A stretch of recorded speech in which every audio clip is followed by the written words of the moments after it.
They were loud.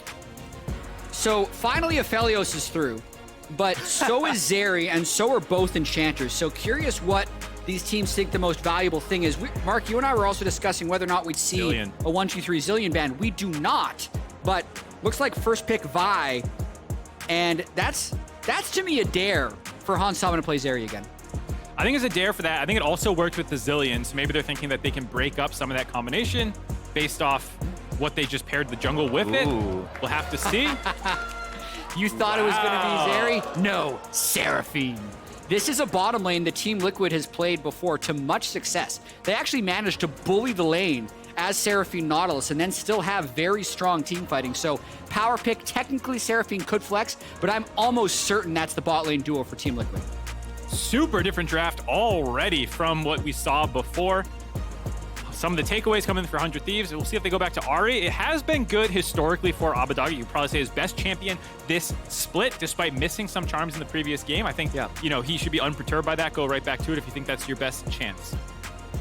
So technically they could play Zillion now, but I don't think it's a very good angle because it's not comboing with the Vi or anything crazy like that. Sylas would also be a good pick. That's a trade that these guys did in both games 1 and 2 where they played both sides of the matchup. Let's see if they go mid lane. Oh, this is left up, by the way. I forgot about this one. This is interesting because the Swain have been getting banned out in the 4-5 position of bans by the team that was playing against the Seraphine. So this time, Team Liquid do not want to lose this champion and take it earlier on in the draft.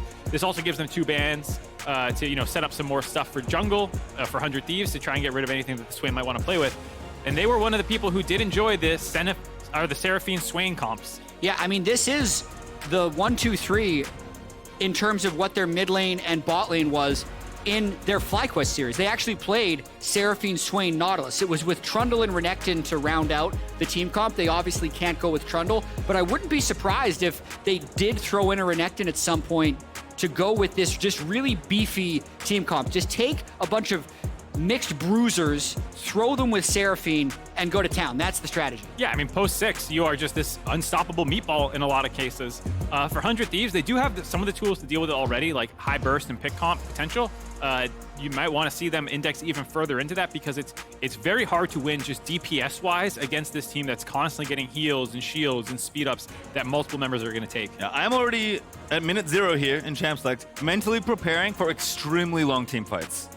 Yes. Like, the game is very different when these comps that can sustain for so long and fight for so long are against each other. Ooh, a 100 Thieves Aatrox ban, not wanting to lose it to Bwipo, happy to take it away from Ssumday who has been stellar all series. Yeah, Revenge talked about this a little bit on the desk, but Seraphine Aatrox is a very powerful combination of champions, so I can understand 100 Thieves won game 2 with that combo, not wanting to give it over for free to TL. Does feel a little bad, though, given how well Ssumday has been playing on it. Kind of checkmating them in draft a little bit, saying you have to not just ban out this champion, but it's banning it away from your player. Okay. Hello, Nocturne. Wow. So this is interesting to me because it doesn't quite fit the exact mold that the draft have been going so far. The Death Ball comp, you kind of want to stay grouped up as 5, and Nocturne can sometimes end up ahead of the rest of the team. There's no easy follow-up right now. Should you go flying in as the Nocturne, you can run in there with Seraphine speed-ups, but you're not instantly on top of them right away. I actually really hate it. At first glance. We'll see if it works, but a lot of times with Nocturne, you like immediate AoE CC. Yeah. So that's why like Nocturne Row is really good. That's why Nocturne Cannon is super popular. But this Team Liquid team comp is very much sustained team fighting, which isn't Nocturne's specialty, but it does have the ability to get maybe a finishing blow on a Zeri who's just jumped on the outside of the fight. It can go in with that Sett. The Bwipo has hard carried a game with so far this split. But to me, the 1-2-3 of Team Liquid makes a lot of sense, and the 4-5 are pulling off a different task.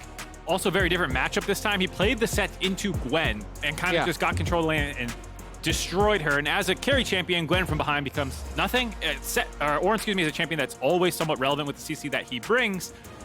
Very different draft from game 3. I thought we would see micro adjustments about maybe you ban the Zillion, maybe you pick this away, that away. They both just went straight back to the drawing board, coming out with 2 very different drafts. Yeah, you can see that little notebook that they have on stage. They've turned many pages. It's not like they just turned to the next page of the draft. They've turned like 15 through and like, okay, this is what we're doing now. Back to the book. Seraphine.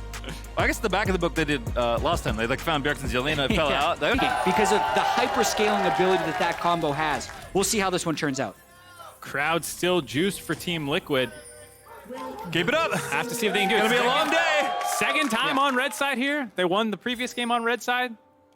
Gonna have to see if they can do it again. Yeah, loser of the previous game always gets to select the side. So Team Liquid wanted to be red.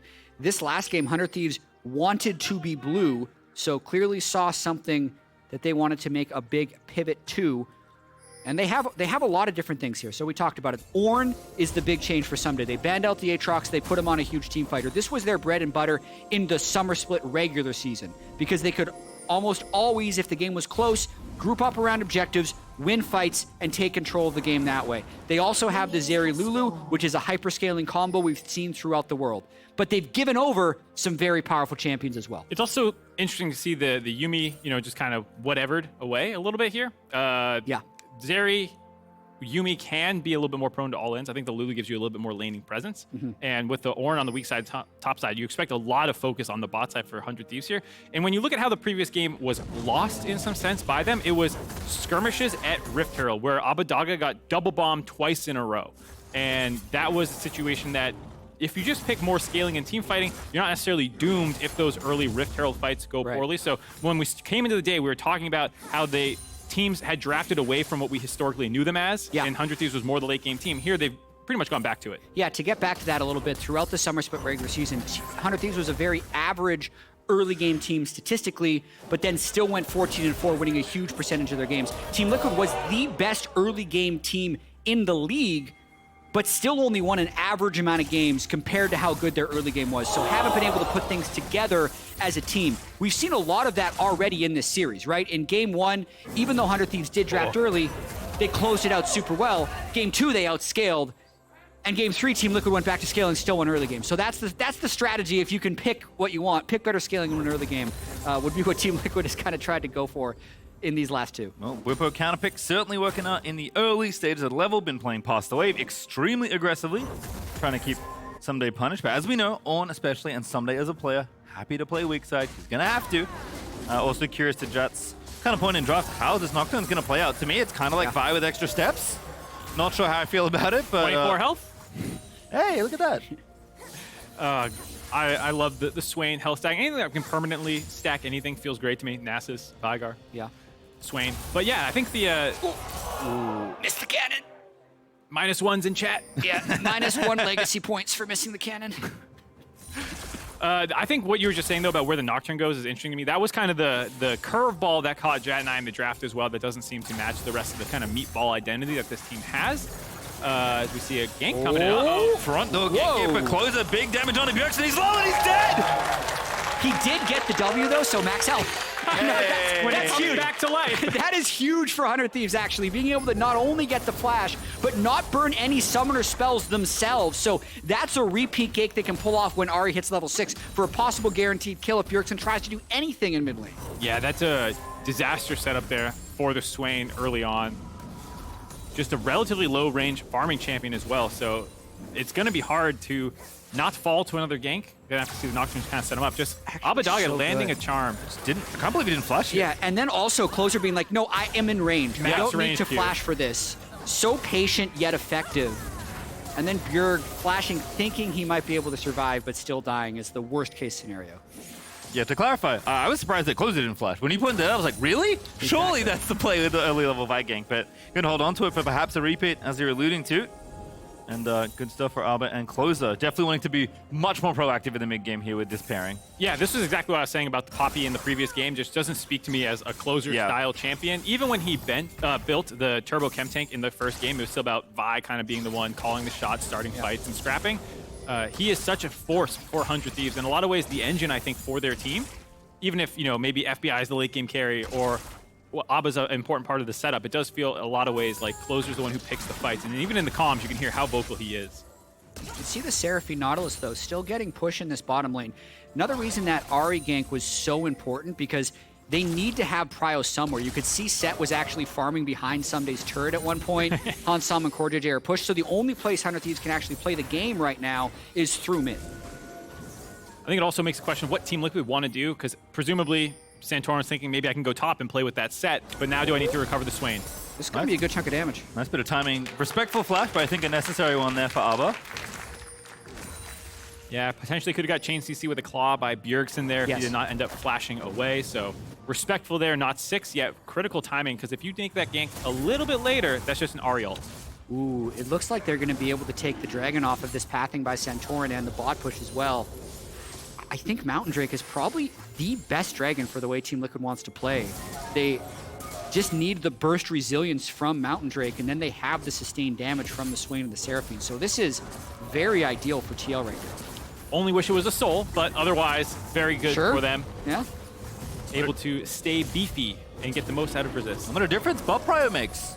Seen in so many of these games, in fact, all of them so far. 100 Thieves with the pushing bottom lane or pushing lanes in general, able to get that dragon. This time it's Team Liquid, nice and early on the objective. It's just such a cool meta right now, too, because we thought the entire identity of bot lane had kind of become, do you go the early game route with Kalista Draven or the late game route of Sivir Zeri? And in this series, I think we have seen more available strategically than just that. So it's been very nice to watch. We've seen Senna Seraphine, we've seen Seraphine Nautilus, and we've even seen multiple Aphelios bans. So there's still an unspotted strategy so far in this series. Just a lot of mind games going on between these two bottom lanes, for sure.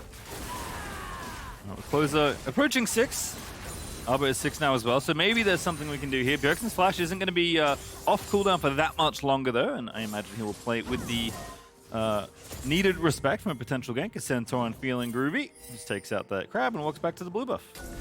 Yeah, that's such a nice early game, being able to get that first dragon against Vi while you're still farming up on Nocturne trying to get level 6. Yes, his mid laner did die to one gank, but that's not a jungler's fault. That's not a jungler's responsibility here for Santorin. He needs to... Oh, I can make it with the jungler's responsibility when I'm in solo queue. Yeah.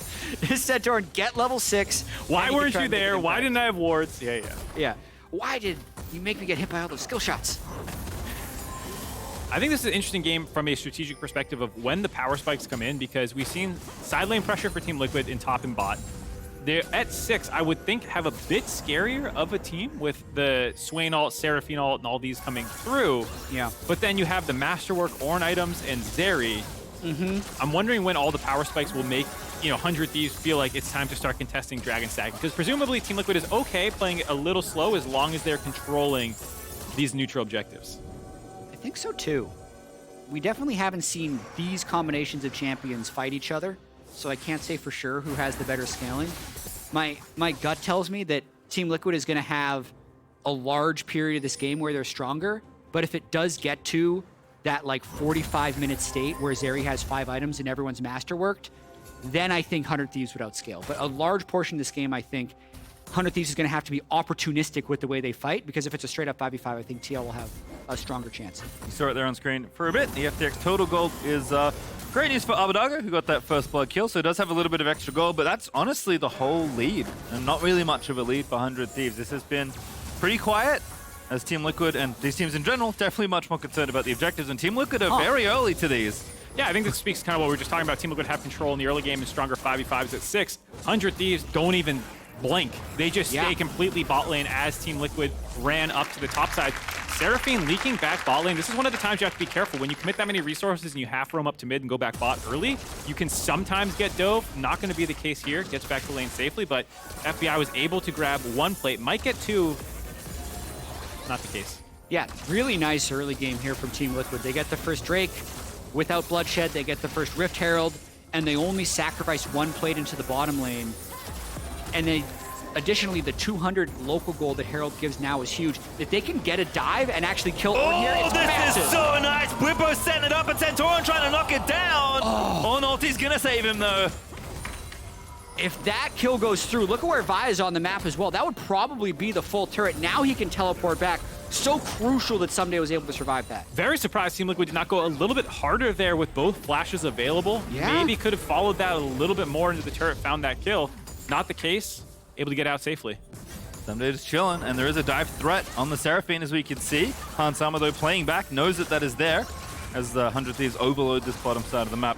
In his counterplay, FBI, as a result, going to get some plates, But Hans Sama stays alive. That's all he wanted to do. That's one of those plays where, depending on how this game goes, you might look back at that. If they could have got that kill with Rift Herald, you start being able to potentially blow open top lane, set that Ornn so far down that the Sett can take over the side lane for the rest of the game. Because at the same time, like you just said, on the flip side, it was largely neutralized. Yes, Ssumday fell a little bit further behind, but Zeri did end up getting that extra plate. Yeah, the fact that everyone revealed topside by Team Liquid meant Closer could just go bottom side. Look at the setup they still have afterwards as well. They have that control ward popped here. Team Liquid knows it's there. They say enemy has vision. You can see the ping coming down right now. But it will just make the ability to push up bot lane a little bit harder for TL. Good CS there for FBI. Has cashed in a call, actually, already done. Still keeping it there for the little bit of extra effects, even though he's burned through all the potential bonus gold he can cash in for. Hans, though, also farming very well. Yeah, this is what happens when you get all the plates and you pop your call. Yeah, I mean, the Zeri win condition is definitely on track. It hasn't been... I was talking about this on the analyst desk earlier. I don't think there's a champion in the game that if they get like 2 or 3 kills of the first Rift Herald fight, you think, yeah, the game's over. Other than Zeri, especially when there's an enchanter here. So he hasn't gotten the kills yet, but he has gotten plates and he has near perfect CS while building cults. So if Hunter Thieves ever gets a fight where Zeri pops off a little bit, it could be the series. We'll see if Team Liquid can test this. I might get cut off in this point, but I was also doing some digging earlier about amount of pentakills a champion gets. Okay. Team Liquid are contesting this, so I'm gonna shut up. All right, we'll talk about Zeri pentas in a moment. It's a good fun time, but Team Liquid are going to be here. 100 Thieves not able to reinforce. Zeri is here. Ssumday no TP. Bwipo already walking down here. It's a steal angle or nothing, but instead, it's the play on the CoreJJ. Closer with a wild ulti out of Ahri as FBI crashes the lightning, but Bjergsen's in there and the meatballs will not be felled. It's Hans with the kill and Team Liquid with the dragon. Questionable engage there by Closer, especially with Bwipo on the way.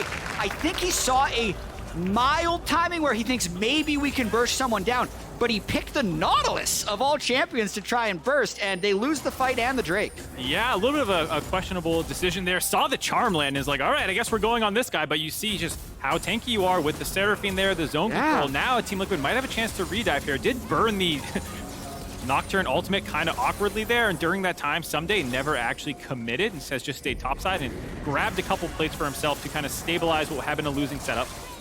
Yeah, 100 Thieves can't stop that Rift Herald charge. They are winning the plate war, but Team Liquid is definitely winning the overall objective war. So still a very close game. 1,000 gold lead at 12 minutes is mostly insignificant, and you saw maybe a preview of the way these fights are going to be. If Closer goes in, if they can't one-shot someone, Swain and Seraphine are winning that extended fight until Zeri has her items, which in this fight, she definitely did not. I think this was just a nice charm by Abba. You take that pre-chunk onto the Nautilus, you feel good about it, but then for some reason, Closer thinks that's the time to go.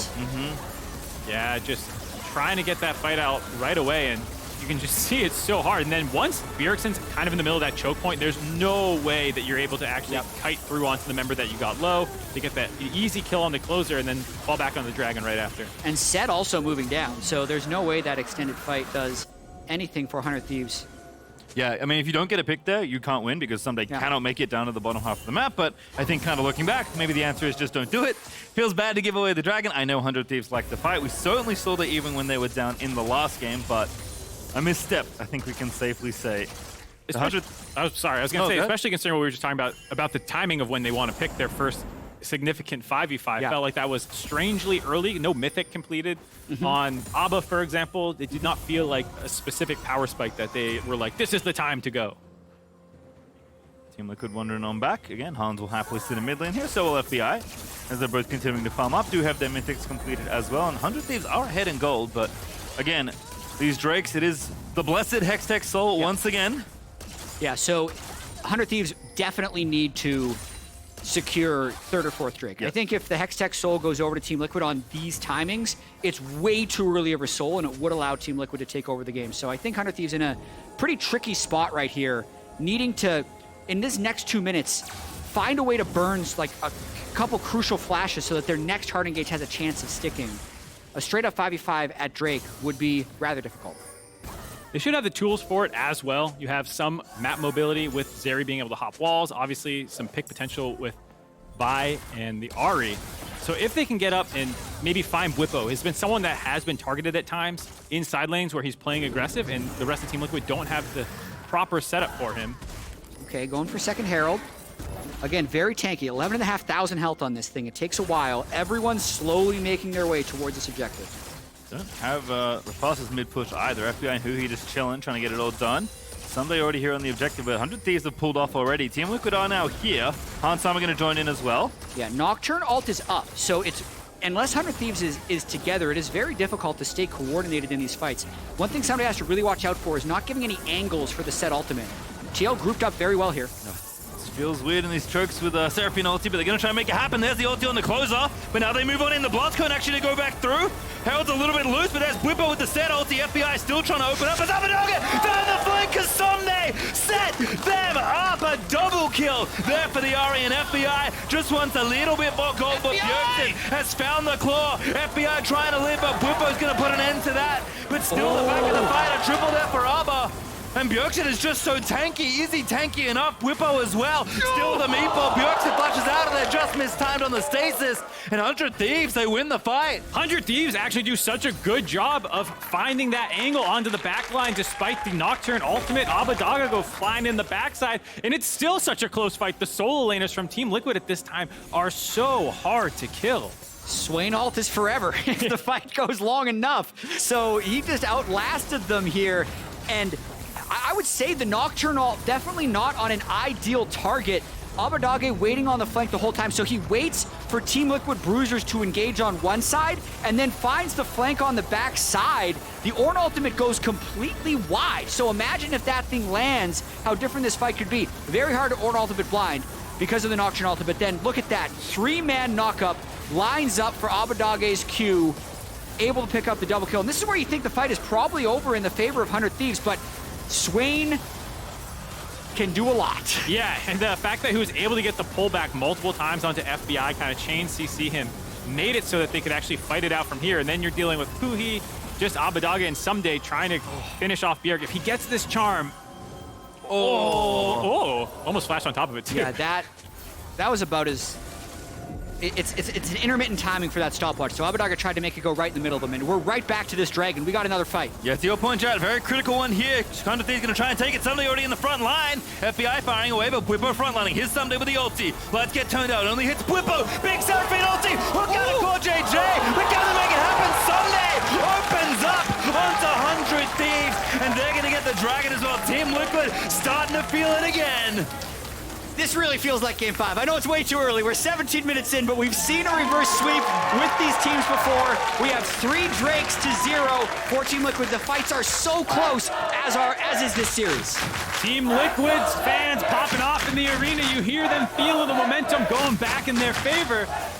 And the thing is, last game, they were there. But they waited a little later in the game to start cheering because they know they don't want it to happen too early. This time, the confidence is there. Even though, again, FTX Gold, they'd only up a couple 100 gold for Team Liquid. Ignore the gold, look to the right. 3 dragons, including this one after a big team fight win. And 100 Thieves was trying to make this fight happen before the Nocturne ultimate was up again, but they aren't quite able to pull it off. Closer can't get the original engage, and there, the Nocturne ult covers the Seraphine ult in the darkness and allows them to dump a bunch of damage onto FBI. Oh my god, so much. Yes, Hansam is the one picking up the kills, but some fat Bwipo damage in there as well. And just, it's so hard for 100 Thieves. If they don't find a flank like we saw in the Rift Herald fight, which is what made it close, if you're just trying to run through Nautilus, Swain, Sett, it's never going to work for you. And in that case, like you said, Jatt, the Nocturne ultimate making it so that 100 Thieves did not really have a clean idea of how they're supposed to engage. And thinking about these team comps, I do think that TL has I want to call it like a mid-game comp, right? Yeah. Swain, Seraphine, when they're both sitting on 1 or 2 mythics, when their bruisers sitting on 1 or 2 mythics, they're at their most powerful. If Zeri can get a lot of items, that's when 100 Thieves turns on. But look, doesn't even have 2 items. I feel like FBI needs at least 3, maybe 4 to be able to take over this game. But that timer up on the left is the hextech soul. So you do not have enough time to get those items. Also, side note, we kicked... Oh, hold on. Play in the bottom side. It's Bwipo in the side lane. We've seen this one before with the TPs down on the ulti as well. Here comes Santorin, charging on in. Counterplay is there. Bjergsen's arrived. And 100 Thieves must turn tailing around the Wild Growth. Popped on the closer. But do Team Liquid have the chase? They do with Core. Closer's got nowhere left to run. Cornered by the rest of Team Liquid. FBI is here, but he cannot save his jungler. Closer will die. Team Liquid punish 100 Thieves, trying to make a pick onto Bwipo in the side lane. They get that kill. They find their 6th of the game, cut that gold lead back down to even just about. What a series, man. What a rivalry between these two teams. They've played against each other more than they have played against any other LCS team in the last 2 years. This is the 4th best of 5 they have played in the past 3 splits. 100 Thieves has won the last 2 and had the upper hand in the regular season, but Team Liquid definitely want revenge. Yeah, I just feel like they've kind of figured out some of the drafting problems that they were having in the first series, or the first 2 games of the series. FBI is either a genius or a madman, or perhaps both. Trying to defend this tower, cleanses away. FBI is just still going. Closer here. 100 Thieves, do you really want to pick another fight? Closer! He goes on in, but Abbeddage is going to try and make the big play happen. But again, the Swain ulti's ticking. TL are unkillable, and Bwipo is arriving. He is ulti out of Ssumday. What an ulti out of Bwipo! Cuts off the re-engage, but Bwipo's getting a little bit low. Pops the W, there's the shielding, but FBI still live. But CoreJJ puts an end to it, but FBI, shield bow popped, is going to die. And Team Liquid, they just can't be stopped. Hunt some of the target. Big knock up there from Ssumday. And 100 Thieves, they're turning it around. But Ssumday's dead. It's just a brawl. An absolute bit of carnage in the river. And we'll call it even, but Abbeddage just gonna go down. CoreJJ barely gonna live. The flash used. Ahri fine, closes back in. Gonna need an oxygen take in just a second, but Bwipo comes out on top for Team Liquid. These fights are crazy! Bwipo with the last-second haymaker, finishing that kill off. Almost a big turnaround by Closer there with the Lulu ultimate coming in, but not able to find that kill. A back-and-forth fight, and we have a minute until the next one, most likely. And I feel like these pocket picks for TL have been so huge for them. Bjergsen, Zillion, and 100 Thieves not seeming completely aware of the potential of the champion. And now, Bwipo's Sett, lasting until the very end of these team fights and turning the tides. The beginning of this was ambitious, and you can see, like, it will be so hard really, really late in the game for Team Liquid to get onto Zeri. Because FBI, he's just dancing around the outside of this fight, dumping out damage over and over again. Even when they land the hook, it still takes a while. Okay, we're back. We don't have time. Ssumday's here. They're fighting again. Everyone's gonna back away. Ssumday doesn't have his ulti. It's pretty close though. Hextech Soul. 100 Thieves feel like they must contest this. They've lost several fights in a row though. Yeah, you don't want to fight, but you have to, and now he'll be forced to by CoreJJ. Ssumday gonna die before he can even pop the ulti. Gets himself out of there, but the darkness is enough. Bjergsen on a killing spree. Closer. He's gonna get melted by Bwipo's ulti. And now you cannot contest for this soul. Zeri's gonna do what she can though. Has Lulu up still to provide the heals, or the speed and shields. Yeah, Abbeddage has ultimate, but they're up against a smite with no other smite. This is Team Liquid getting it for sure. I almost feel like 100 Thieves shouldn't have contested that. I know it's a Hextech Soul, but there just felt like no way that they could win that fight brute force with their current items. Are they even going to get this? They should get the tower, but can they get out safely? Now need to run away. Bjergsen's here. FBI eating so much damage. Again, if the Zeri have more items, it might be okay. That's a good little flip there over the wall from the Nautilus ulti. They're going to try and disengage. That TP is very ambitious. Ornn's in the middle of the fight, but in the front side, it's Abbeddage with some trouble. FBI, though, still cutting it out. Ornn ulti's there, but he can't get it done. Abbeddage pulled back and killed. FBI running as hard as he can. Back towards Huhi, but that zone is very nice out of Bjergsen. And FBI will finally be killed. That is a death ball. That Closer barely breaks through, but he's gonna fall as well. There's just no way out. Oh, the flash misses, the Q misses as well. A comedy of errors, a tragedy for 100 Thieves, but triumph for Team Liquid. They have the soul, they're gonna get the Baron, and they're gonna push us to game number 5. They can feel it. Back-to-back team fights in Team Liquid's favor. They grab the soul. They punish 100 Thieves for greeting out for the turret there. Leads them perfectly to the Baron on the back end of that fight. After they finish this one off, going to be up close to 5,000 gold in the lead. What a series, and what a playoffs we've had so far here in the LCS. 3 of 4 series have gone to 5. This would be our 4th series to do so. And 100 Thieves, they've already given up soul. They're just trying to make the best of a bad situation because they feel desperate in this game. But Team Liquid is just a ball of death. The Seraphine shields are so powerful. When you're grouped up like that, you heal for so much. They just chip away through Ssumday, and it feels like nothing 100 Thieves does sticks. There's also been so many times they've had great CC onto Ssumday when he's trying to land these ultimates potentially. Got feared up through that one, got suplexed through the last one, and after that team fight, Bjergsen is 1 kill away. Oh, FBI, you just got hooked on the beginning. Oh, FBI, what are you doing? In the front line, you're not going to get away, but Santorin can maybe chase you. There he goes. The blast goes not enough, and FBI is going to get shredded. Santorin's not going to make it happen. Bwipo alley-oops into the enemy team, and Team Liquid so close to putting us to game 5 as Bjergsen nabs that very elusive kill. Make it a second for the man. Graphic is 2,275. Now he's just killed Ahri. A milestone has passed. He surpasses Wild Turtle in the midst of sending Team Liquid to a 5th and final game. Insane team fight again there, finding FBI, who almost tried to kite it out. How many of the last 3 fights that we've seen would be different if, to Jatt's point earlier, FBI had said 3 to 5 items? Zeri would absolutely open up this game. And FBI just hasn't had the goal. He's still working on the 3rd one. It's definitely some revisionist history, but if 100 Thieves could have sold out to get even 1 early Drake and delayed this timer so that FBI could get some items, it would be a different game. But 100 Thieves is trying to fight back because Team Liquid is putting so much pressure on. They know this is their strong point in the game, and they are not letting 100 Thieves breathe. I appreciate the death brush attempt there by 100 Thieves to find someone face-checking out of position, but the rest of Team Liquid was there the entire time. Now Abbeddage. Yeah, got the assist from the Bjergsen W. Closer here as well. There's the ulti Nocturne. Maybe one of the squishier champions, but not all that squishy as Closer just walks into the enemy. Back we go for Santorin, but here comes the rest of the squad. FBI again trying to make it happen, but I don't think they can do it. Closer's just going to die. The wild growth, a desperate one as FBI gets clipped again, this time by Bjergsen.